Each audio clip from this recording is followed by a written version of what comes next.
Измина година, дядо, от Банго Василий. Паднаха очилата розови, които са били като перде, скриващи лошото в света. Скриващи лъжите, огорчението, предателствата, на празното гласувано доверие. Отиде се наивността, вярата в перфектното, понеже няма такава в хората. След година е различен света без теб. Помня още скутът и топъл, в който като се сгушвах, усещах тежестта на раменете ти. Винаги раздраните ръце и кървавите оттенъци на дланта ти. И елхата е различна, дядо. Липсва едно ангелче, което всяка година закачаш и ти. Веч не свети в мрака така, както светеше преди. Оставил съм столче и чиния на масата за теб и баба.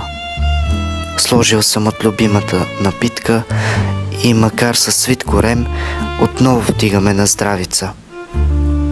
Отивам от време на време до любимата ти градинка, с която ни порасти, с която сложи любовта към земята в сърцата ни, с която ни научи, че с любов и грижа всичко дава плод, с която ни научи на традиция и що е то семейство.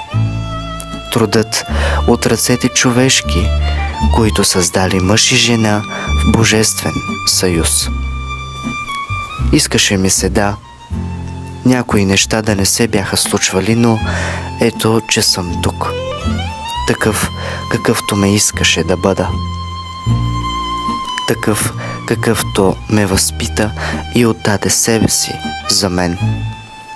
Силен и застанал с лице към дълбокото море за решаване на поредният казус и като че ли все така и все повече безразличен.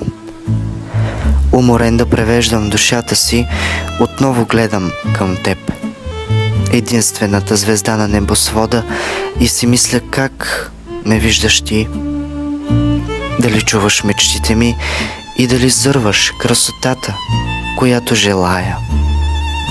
Има ли възможност за кратка среща и дали ще плачем или просто ще се спогледаме? Реших да започна нов роман.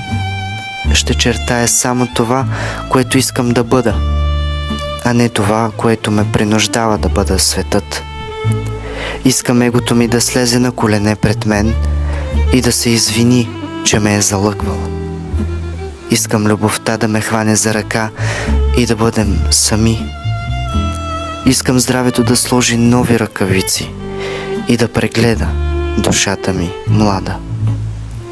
Честит празник, дядо! Честит Банго Василий!